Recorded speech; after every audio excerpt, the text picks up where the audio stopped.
India's Modi government will not surrender to the United States in the ongoing trade standoff. Opposition MP Shashi Tharoor explains why. Explaining why there is anger in India against Trump tariff tantrums, Tharoor told Al Arabiya News, quote, "I know there's very serious anger because the Indian public won't forget. After 200 years of colonialism, we are not prepared to be dictated to by any foreign power," unquote. His statement comes after Modi's visit to China recently, which rattled American news channels and policy makers alike. Modi walking hand in hand with President Putin and then in a huddle with Xi Jinping have given the rise to talks of the RIC Troika emerging. With a $54 trillion financial backing, these three countries are capable of challenging the American financial edge. US analysts now blame Trump's tariff policy. If you slap a 50% tariff on India, India is going to look elsewhere for trade partners. Ed Price, NYU senior non-resident fellow, elaborated, quote, "If the Chinese and Russians and the Indians get together in any form of alliance that is economic and around the edges of military, there is no way that the Americans can compete in the 21st century. We might as well go home," unquote. Prime Minister Modi has refused to halt imports of Russian oil despite Donald Trump imposing 50% tariffs on India. Tharoor explains that despite this hurting certain industries including textiles, seafood, leather goods and jewelry, there is massive support for the government to resist US pressure. He claims, quote, "We do not surrender our right to conduct our foreign policy based on our national interests. So I think you will see from India, with massive popular support, strategic resolve and diplomatic firmness. I mean, we value our partnership with the United States, but our foreign policy choices are non-negotiable and can be dictated solely by our national interests," unquote. Behind the scenes, however, negotiations continue. The US has been India's biggest trade partner, with bilateral trade reaching a whopping $129 billion in 2024. Commerce Minister Piyush Goyal, in fact, believes the world's two largest democracies will overcome differences and seal a mega trade deal by November this year. President Trump recently claimed India has offered to reduce tariffs to near zero and claimed it's getting late. Words which signify that the door is not closed yet for a mega trade deal. Trump's post, however, is being seen as a climb down from his usual bombastic style, as he feels the heat back home in America for destroying relations that the US cultivated with India over decades.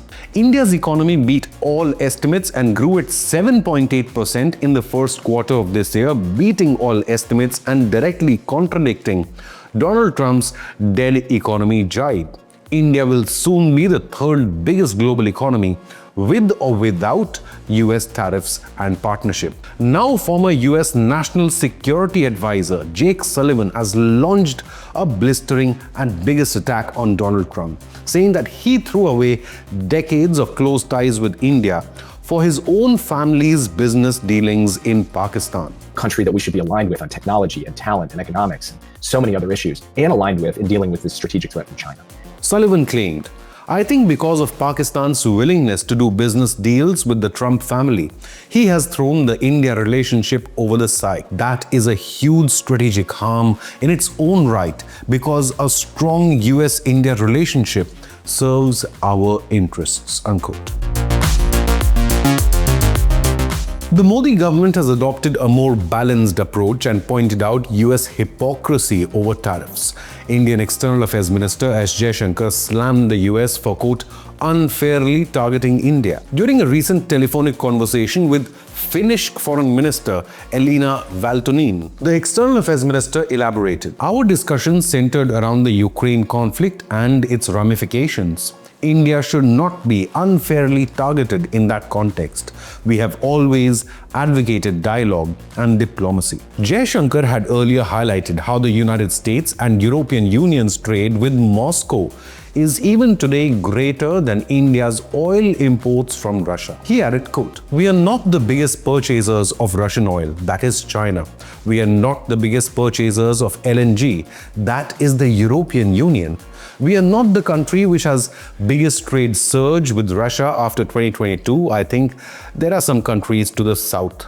We are a country where the Americans have said for the last few years that we should do everything to stabilize world energy market, including buying oil from Russia.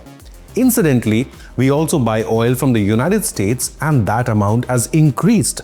So honestly, we are very perplexed by the logic of the argument that you, the media, had referred to, unquote. This development also comes just as Prime Minister Modi concluded his visit to China for the Shanghai Cooperation Organization Summit, where he held bilateral meetings with not just President Xi Jinping after 7 years. Modi also had a phone call with Ukrainian President Volodymyr Zelensky shortly before his scheduled meeting with President Putin on the 31st of August. Jaishankar's statement of unfair targeting also comes after White House trade advisor Peter Navarro's racist, in which he made another bid to justify US President Donald Trump's 50% tariffs on Indian exports. Navarro stated, Brahmins are profiteering at the expense of the Indian people, and that also described New Delhi as nothing but a laundromat for the Kremlin, unquote. In an interview with Fox News, Peter Navarro stated, look, Modi is a great leader. I don't understand why he is getting into bed with Putin and Xi Jinping when he is the world's biggest democracy in the world. So I would just simply say to the Indian people, please understand what is going on here. You've got Brahmins profiteering at the expense of the Indian people. We need that to stop. Yeah, and we'll be watching that closely. However, the casteist insult and attack on India only heightens the desperation of US trade negotiators as the Modi government refuses to compromise on India's red lines. Firstly, no compromise on farmer interests. Secondly, no meat-based dairy feed.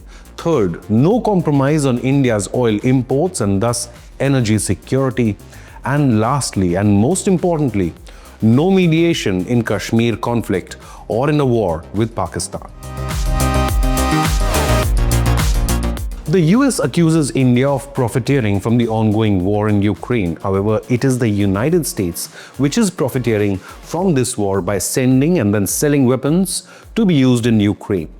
India has supplied no weapons and only makes legal oil purchases under international law. So why should the US have a problem with it? The 25% additional tariffs simply need to go, and India should get into a trade deal with the US only if the base 25% tariffs are lower than other Asian countries, including Pakistan, Bangladesh, Indonesia, Vietnam, Thailand, and others. So while Navarro calls it India's war, even the Ukrainian president thanked India and Prime Minister Modi for his peace efforts. Zelensky added, I thank Prime Minister for his words of condolences to the families and loved ones of the victims. We coordinated our positions ahead of the Shanghai Cooperation Organization Summit.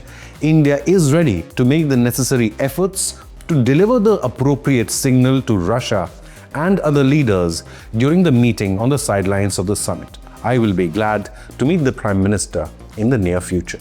With India going toe-to-toe with China along the LAC, then smashing terror camps and 10 Pakistani air bases in the short war, and now refusing to bow down and surrender to US pressure, it sends a loud message to the world. Bharat will not be bullied by friends or foes. I think there is a real lesson to be learned from the way that India... With both India and US toning down the rhetoric, it seems the two sides may still be prepared to enter a mega trade deal and take bilateral partnership to the next level. But what do you believe? Can India trust America as a long-term ally? Leave a comment with your opinion, hit the like button and subscribe to Inconnect News.